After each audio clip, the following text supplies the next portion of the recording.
नमस्कार, मैं हूं आपका दोस्त, आपका होस्ट साइबर विनोद साहू। आज मेरे स्टूडियो में जुड़ गए मेरे साथ मेरे मेहमान सुजीत। सुजीत और हम बचपन से ही काफी समय हम दोनों ने साथ गुजारा। जीवन का हर उतार चढ़ाव हमने देखा। और सुजीत ओमान में रहते हैं और sales consultant plus motivational speaker का काम करते हैं। एक्चुअल और में देखिए इनकी मैं हंसी, बात करना चाहूंगा कि विनोद जी इतने महान हस्ती हैं कि इनके साथ जो भी जुड़ा रहेगा वो मोटिवेट ही रहेगा। बहुत बहुत धन्यवाद सुजीत। और सॉरी दोस्तों, क्या है कि मैं खुद कोविड से इम्पैक्ट हो चुका हूं पिछले 12-13 दिन से, और आप लोगों से जुड़ने का कोई जरिया नहीं मिल पा रहा था। 11-12 दिन से घर के अंदर बंद बंद बंद बंद। तो सोचा कि क्यों ना कुछ दोस्तों के साथ लाइव आया जाए, आप लोगों से मन की बात की जाए।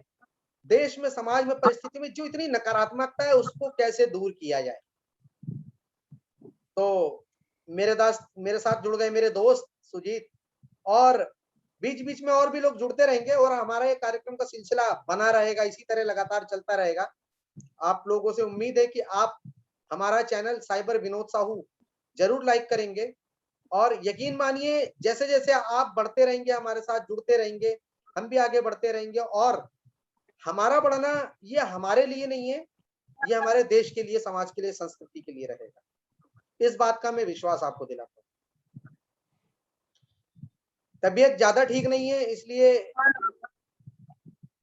विषय को आगे बढ़ाते हैं। तो सुजीत जी, आप जैसे भारत के हाल देख ही रहे हैं कि भारत में किस तरह से संकट गहराया हुआ है। आपके वहां ओमान में क्या स्थिति है, क्या लग रहा है वहां पर? लोग कितने एक्चुअल सीरियस में है कोरोना को लेकर?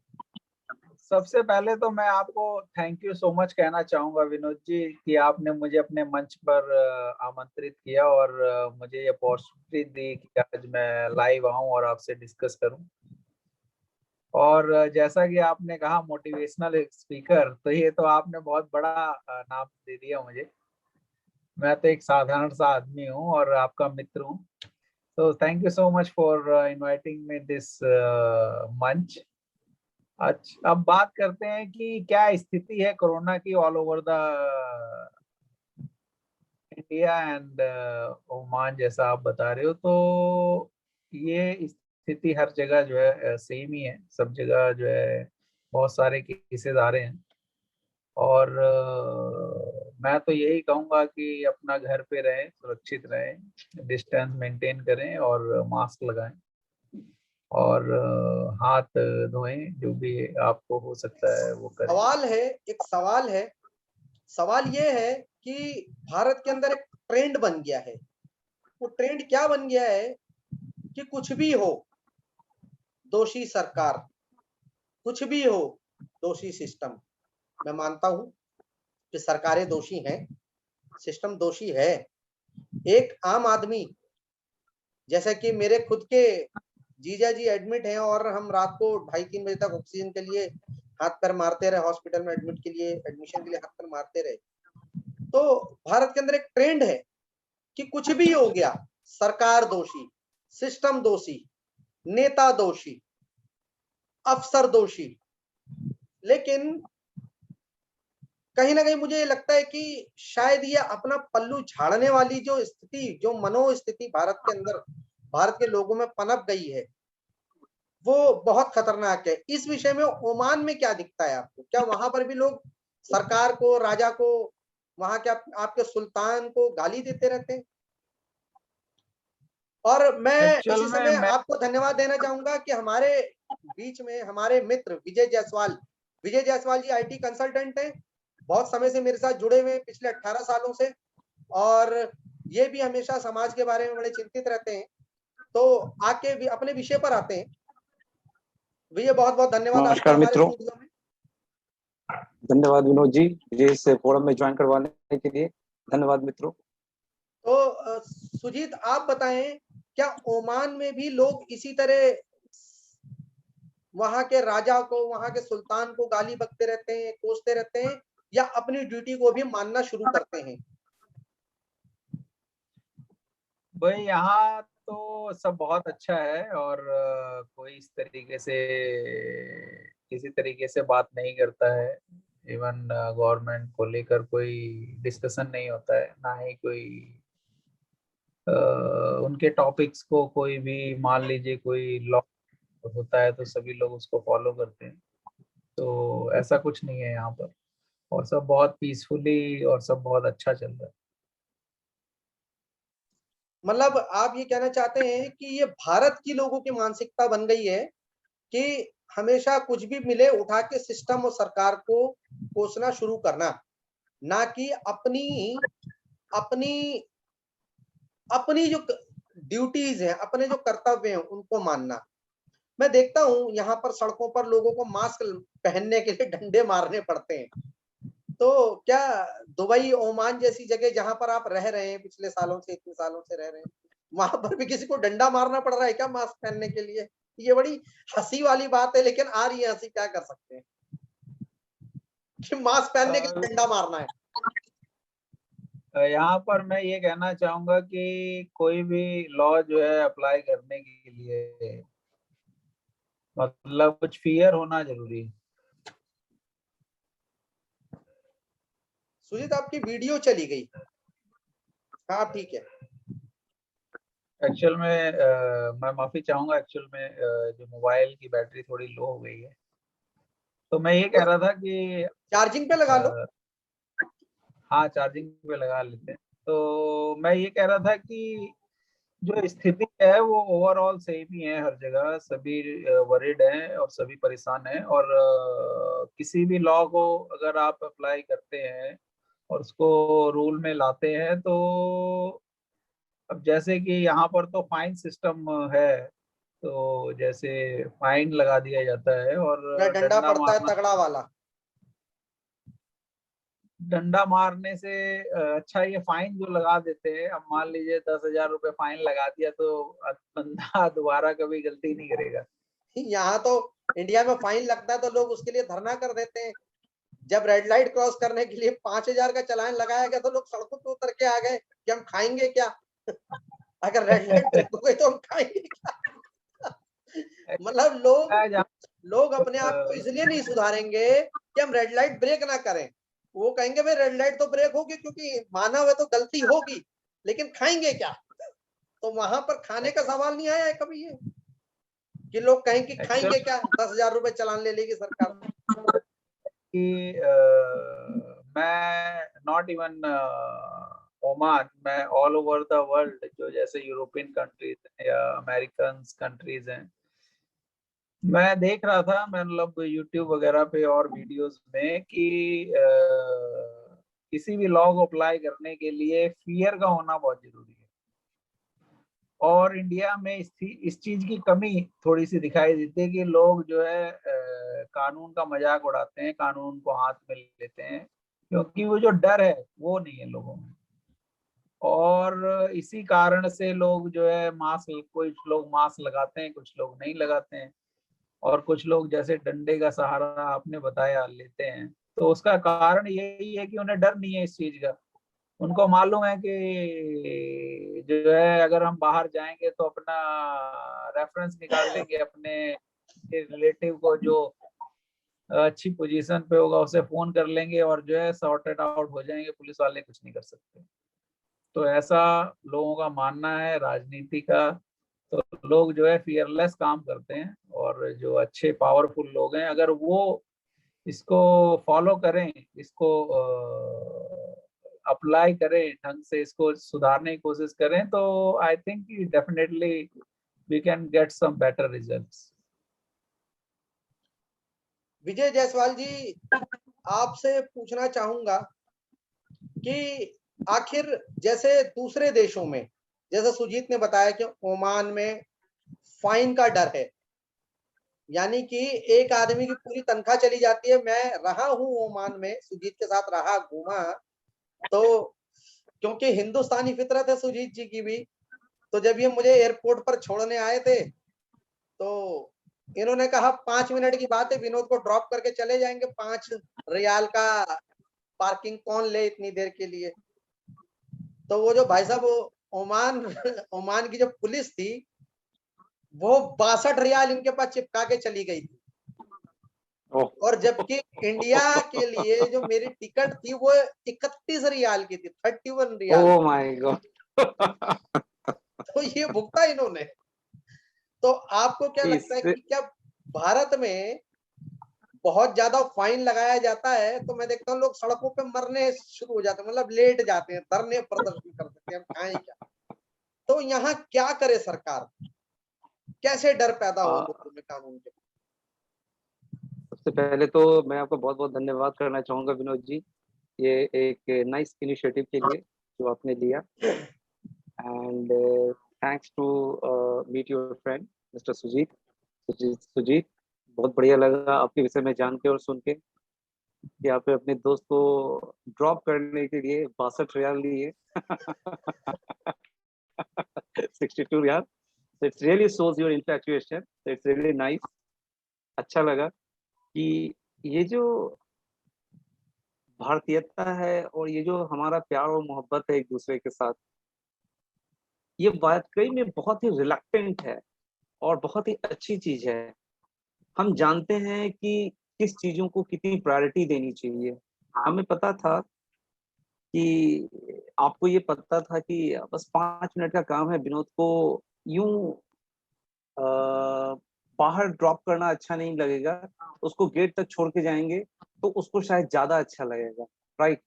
तो ये जो हमारी वसुधैव कुटुंबकम वाली जो नेचर है, तो वो तो कहीं ना कहीं तो दिखता है हर जगह, राइट। नहीं, शायद यहाँ पर इसीलिए आप दिक्कत, उसको यहाँ दिक्कत क्या है, यहाँ दिक्कत नेचर वाली नहीं है, वसुधैव कुटुंबकम करते ठीक था। आप पार्किंग में लगा के गाड़ी 5 जन खर्च, लेकिन नहीं मैं आ रहा हूँ, क्योंकि मैं वहां पे क्योंकि आ रहा सुजीत हूँ। भी भारतीय है तो उन्होंने कहा चलना देखी जाएगी। नहीं मैं वही मैं वही पे आ रहा था कि कोई मैटर नहीं करता है कि हम अगर, चूंकि आईजीआई एयरपोर्ट पे आज के डेट में अगर मैं किसी को छोड़ने जाता हूँ तो मुझे पता है कि एयरपोर्ट पे मुझे 2 मिनट भी नहीं रुकने देगा। बस सामान निकालने तक की देरी है, तो सामान निकालो और वो कहते हैं सर आप जाओ पार्किंग में लगा के आओ। अमूमन यही होता है और हम लोग यही करते भी हैं। तो इट्स नाइस।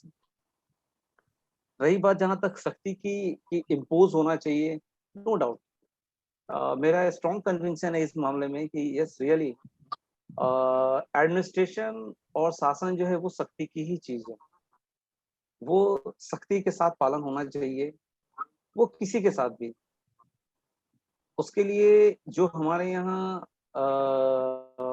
जो लाल बत्ती वाली कल्चर है और व्हाइट कॉलर वाली कल्चर है, प्लस मेरे चाचा विधायक हैं वाली कल्चर है, उन सब कल्चर से अलग हट करके ही काम होगा, तभी हम लोग शायद उस, आई एम सॉरी एक मेरा फोन नहीं आ रहा तो पर वो बात सही है आपकी, ये थ्योरेटिकल तो ठीक है, है। हाँ लेकिन अच्छा विनोद ये जी, एक एक मिनट, मैं आपको 1 मिनट ड्रॉप करूंगा, 1 मिनट प्लीज। वो डिस्कनेक्ट हो गया, कोई नहीं। एक्चुअली वो जो मैं फ्रेंड के लिए, एनीवे सॉरी, कोई बात प्लीज गो नहीं। अहेड। तो हाँ ये जो कल्चर है ना, ये हर कोई चाहता है। मैंने भारत में बहुत सारे लोगों से बात करता हूँ, सब कोई कहते हैं कानून एकदम सख्त होना चाहिए, लेकिन वो सख्त किसके लिए होना चाहिए, वो सख्त दूसरों के एग्जैक्टली। लिए होना चाहिए। जब मेरी बात आए तो मेरा एसएचओ जानकार होना चाहिए और मेरे फोन पे बात कराते ही ट्रैफिक पुलिस वाले को मुझे छोड़ देना चाहिए। तो उसके लिए एक ये बड़ी, जो हम्म, इसके लिए मुझे मुझे क्या याद है, लगता है। मुझे याद है विनोद जी, जब मैं स्कूल जाया करता था, रास्ते में बहुत सारे थाने, 2 थाने पड़ते थे। तो क्रॉस करते समय थानों के आगे बड़ा अच्छा एक स्लोगन लिखा हुआ रखता था। एक अक्सर मैं पढ़ा करता था, अनुशासन ही देश को महान बनाता है, और दूसरा, देर ना कीजिए, देर से आने वाली कदर नहीं करते, कुछ इस तरह से समथिंग लाइक, वो भूल गया हूँ क्योंकि मेरी आदत नहीं है टाइम पे पंक्चुअल रहने की। इसलिए ये मेरे साथ सूट नहीं करता। लेकिन हाँ, अनुशासन वाली बात कहीं ना कहीं वो बूढ़े ने निहित कर गई। ये रियली ये नहीं, बहुत पर ही जरूरी ये है, सेल्फ बात डिसिप्लिन सही की है, बात। आपकी बात सही है कि ये बात हर आदमी चाहता है कि अनुशासन होना चाहिए, लेकिन वो अनुशासन लागू किस पर हो, क्योंकि हर आदमी भारत के अंदर अपनी ड्यूटी छोड़कर पूरी दुनिया को काम बताने के लिए लगा है। ये मैंने देख लिया।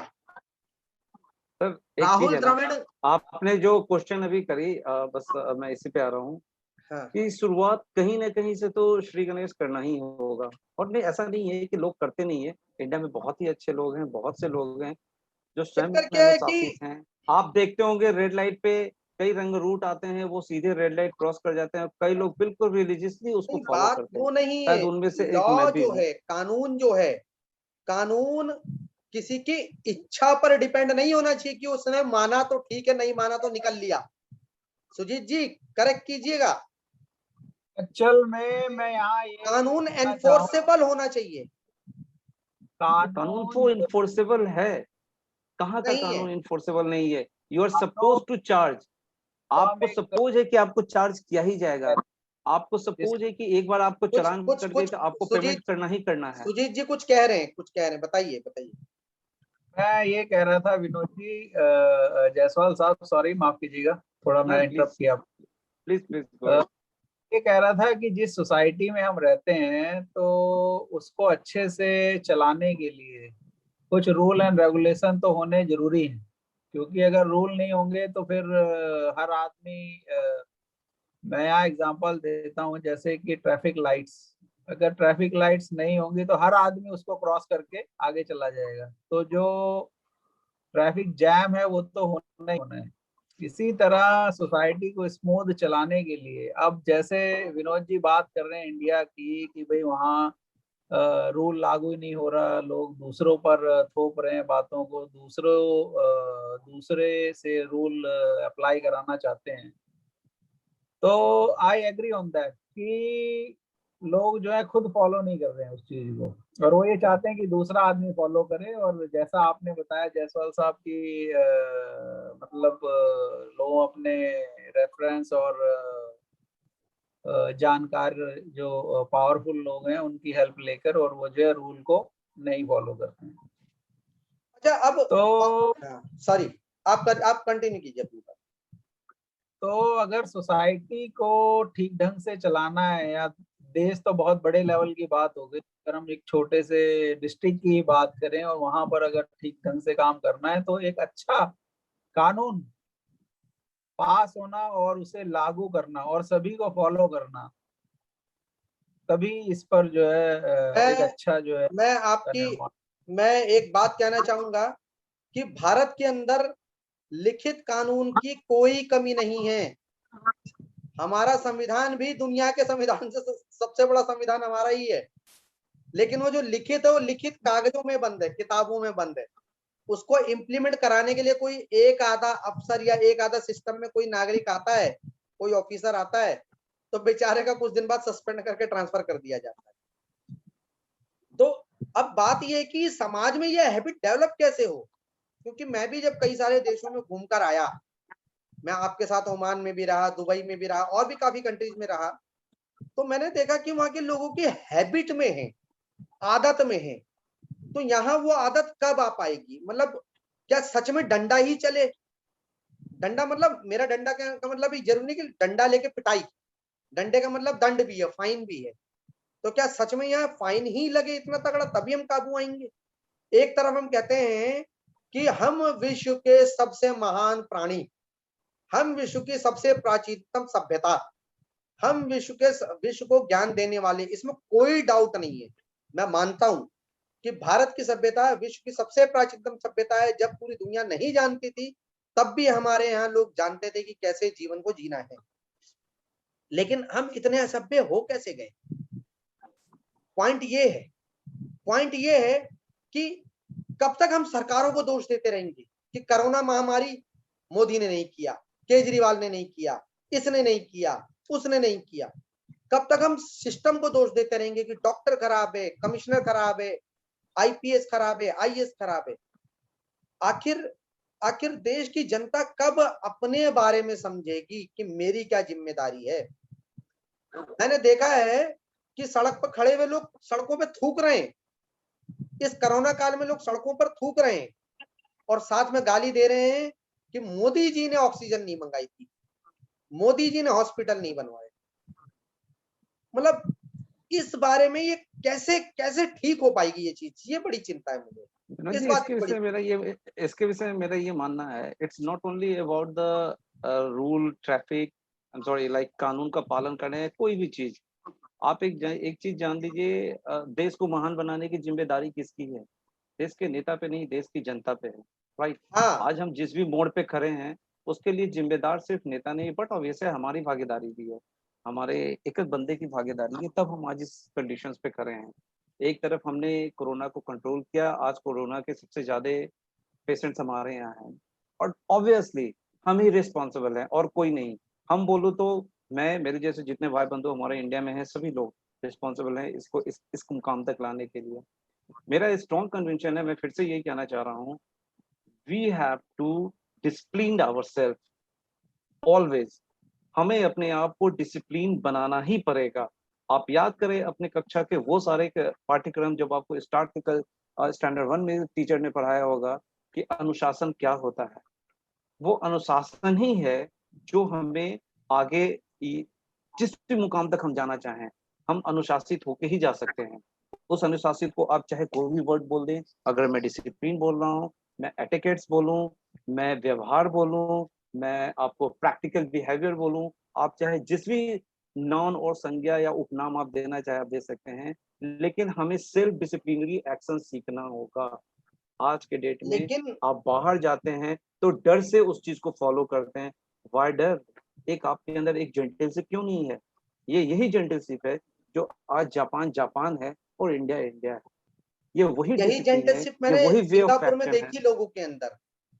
एग्जैक्टली एग्जैक्टली मेरे कोई मित्र ने, किसी ने बताया था या मैंने कहीं पोस्ट पढ़ी थी कि हांगकांग के लोग हम इंडियंस पे रिलाई नहीं कर रहे हैं। हाँ वो मित्र नहीं वहां पे करते। बहुत दिन तक वहां पे रह के आए और बड़े ही अच्छे पोस्ट पे, एडमिनिस्ट्रेटिव पोस्ट पे थे। जब वो रिटायर होने लगे, रिटायर होने के बाद उन्होंने अपनी एक ऑटोबायोग्राफी लिखी। इस ऑटोबायोग्राफी में उन्होंने इस बात को उल्लेख किया कि भाई मैं इतने दिनों तक इस देश की सेवा करी, लेकिन कहीं ना कहीं मुझे ये बात हिट करती थी कि यहाँ के लोग मुझे स्वीकार नहीं किया कहीं से भी। और जब उन्होंने अपनी बात का खुलासा किया कि ऐसा क्यों हुआ, तो वी आर सॉल्व। उन्होंने कहा कि हांगकांग के लोग हम पे रिलाई नहीं करते हैं।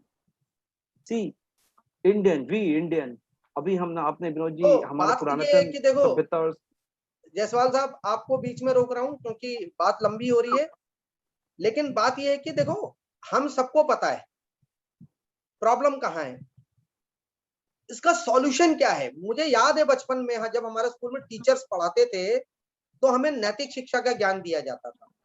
एग्जैक्टली हमें याद है कि मतलब मुझे याद है अपने बारे में कि मैंने 12वीं क्लास तक कभी गाली बकना नहीं सीखा था।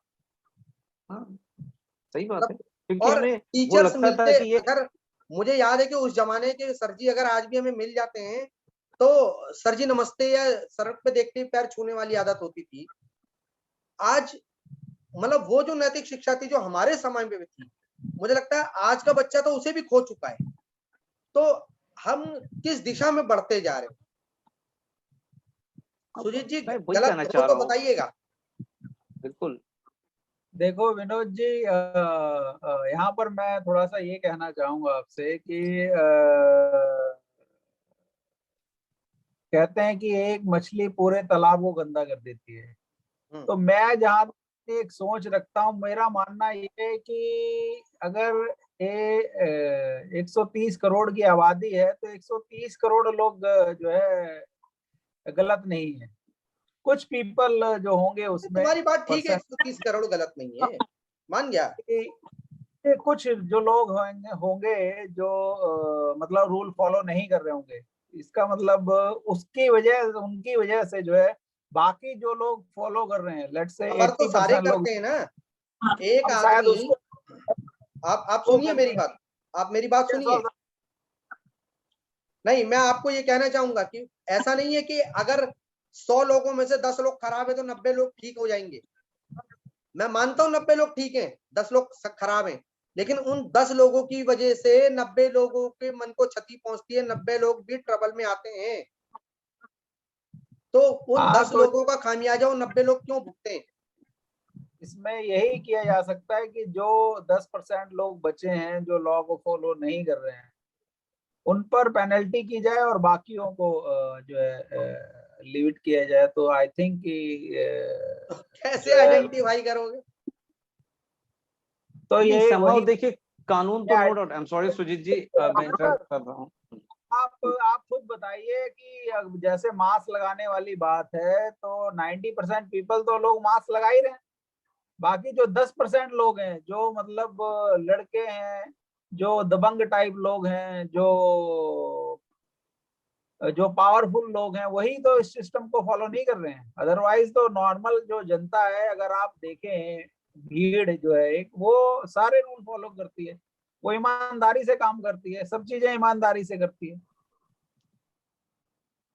नहीं, कुल मिला के मेरा ये कहना है कि सारी बातें जो हम सिस्टम पे छोड़ रहे हैं, सारी बातें जो नेताओं को बोल रहे हैं, मेरा मानना है कि जनता भी उसमें उतनी ही प्रतिशत भागीदार है। अगर जहां की जनता सही होगी वहां का राजा अपने आप सही रहेगा। नहीं, वो तो है ही है, क्योंकि लीडर लीडर तो जनता ही चुनती है ना। इंडिया जैसे कि डेमोक्रेटिक कंट्री है, तो वहाँ जो चुनाव होते हैं वो अपना राजा चुनने का अधिकार रखती है। तो अगर वो जब चुनाव करते हैं तो इसका मतलब क्या है?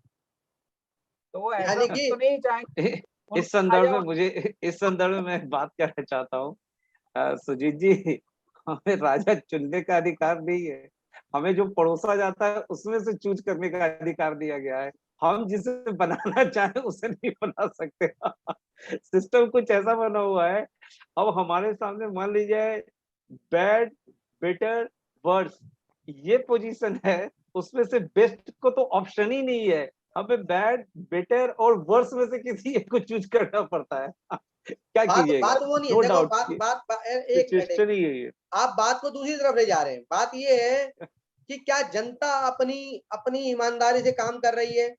क्यों क्यों भारत के अंदर नहीं, कर 30,000, रही है सर, कर रही है, नहीं नहीं नहीं नहीं कर नहीं, रही है। क्यों भारत के अगर अंदर, अरे आप नहीं नहीं, ना आप भी ना ना ना, विनोद जी, क्यों आप एक दिन तीस तो हजार सर, रुपए का सिलेंडर खरीदना पड़ रहा है?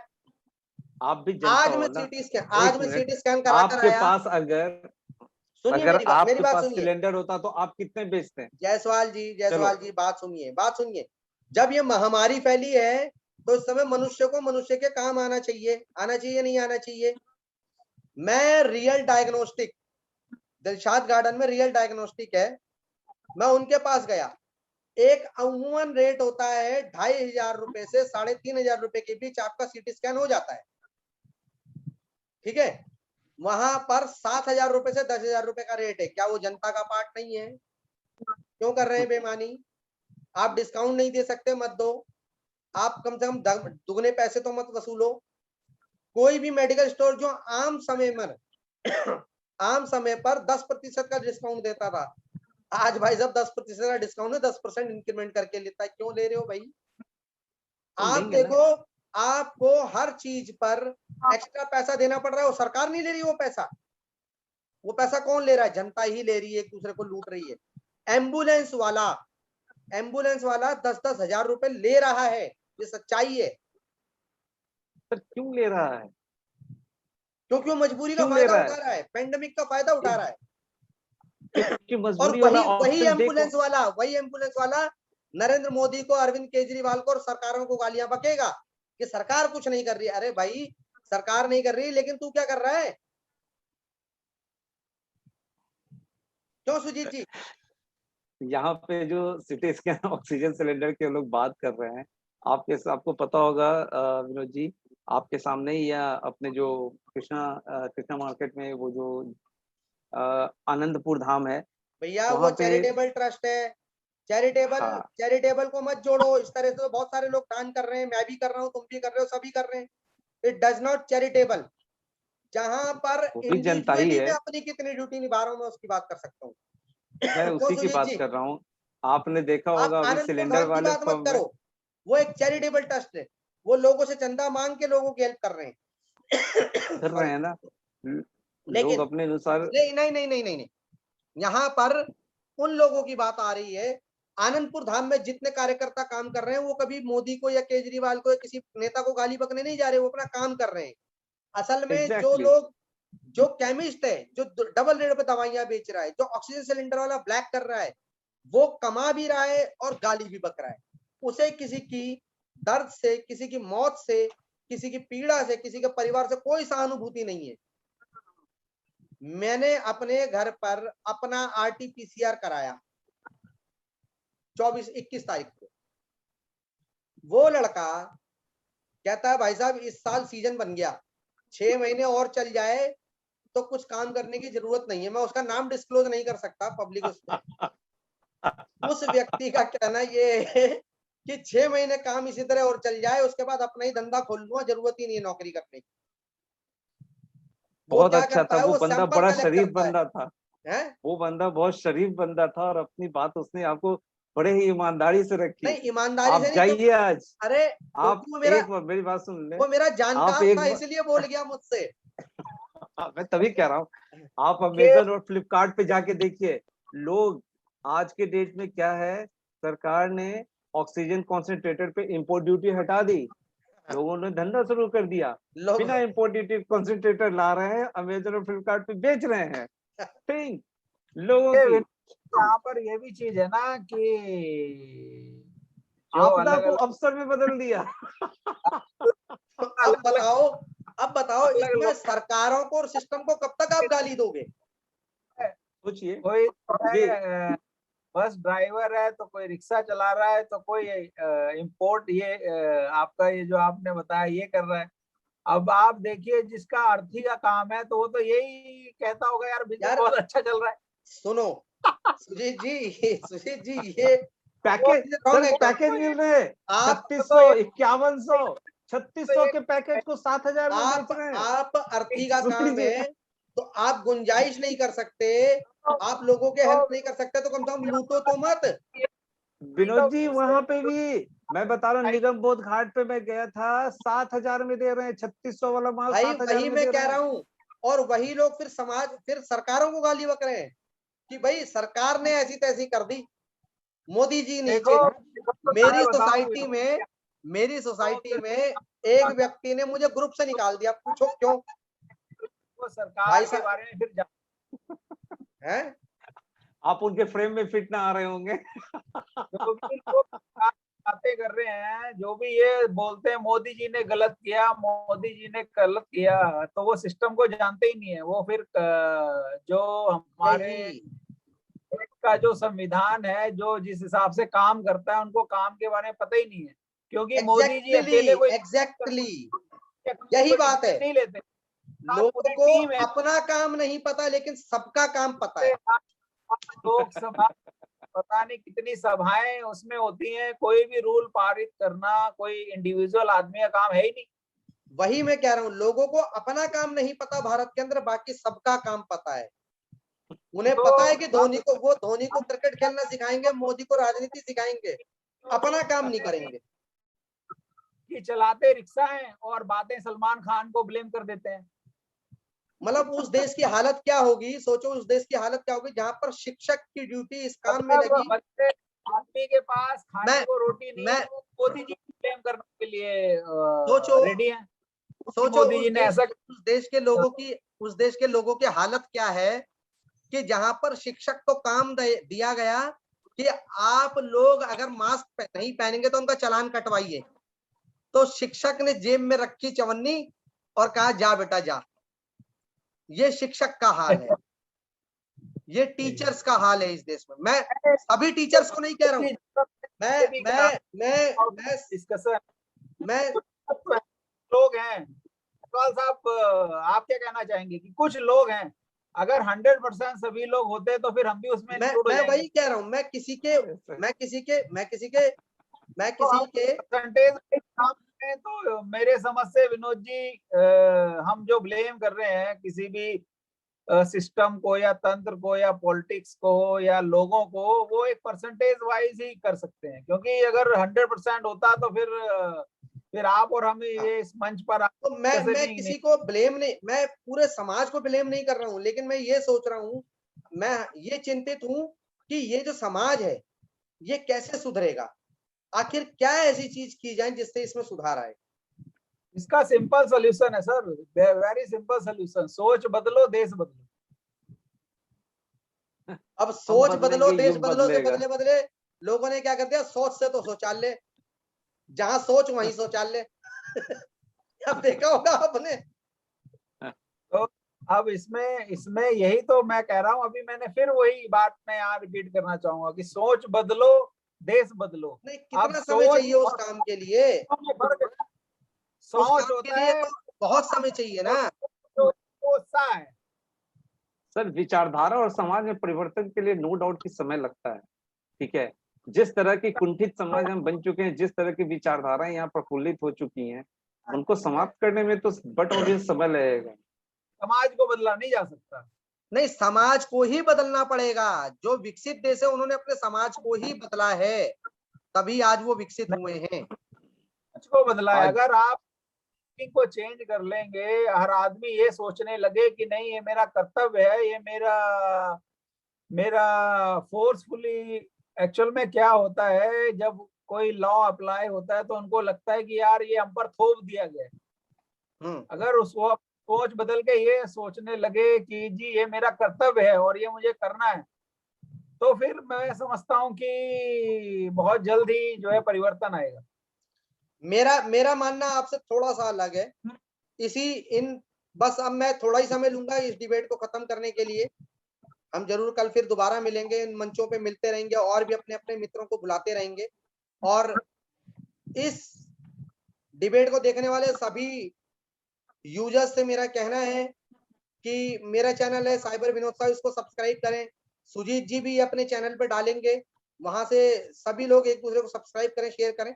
तो मेरा कहना लास्ट वर्डिंग यही है कि समाज की सोच समाज पे छोड़कर नहीं बदली जा सकती, उसके लिए डंडे का होना जरूरी है, ऐसा मेरा मानना है। अगर सिंगापुर में तानाशाही ली ने नहीं की होती तो आज ये सिंगापुर नहीं होता। नहीं तो आप सिंगापुर का इतिहास उठा के पढ़िएगा। हम दोबारा इन शब्दों पर, इन मुद्दों पर दोबारा बहस करेंगे, दोबारा अपनी बात रखेंगे, क्योंकि it's a start, it's never an end. We will come again with a धन्यवाद विनोद, आप अपने मंच पे आमंत्रित करने का, और जायसवाल साहब को भी बहुत बहुत धन्यवाद कि वो आज आए। और हम तो फर्स्ट टाइम ही मुझे लगता है कि इस मंच पर आकर जो है हम जान पाए एक दूसरे को। हाँ जी, हाँ तो जी, बिल्कुल बिल्कुल। लेकिन वैसे फिर मैंने आपको देखा नहीं है, लेकिन विनोद जी के आज शब्दों में आपको कई बार जाना है।